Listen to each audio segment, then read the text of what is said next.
వేదనతో ప్రార్థించిన హృదయమును కుమ్మరించిన ఆవేదన అనుభవించిన అన్నా జీవితములో ఆశీర్వదించబడెను, ఫలభరితముగా మారెను.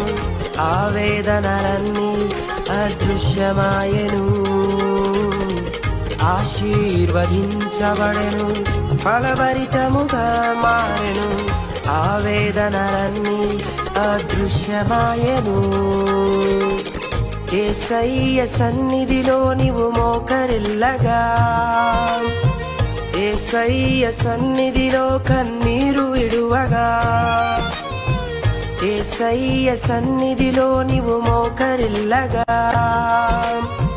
యేసయ్య సన్నిధిలో కన్నీరు విడువగా నీవు రక్షణ పొందెదవు, నీవు విడుదల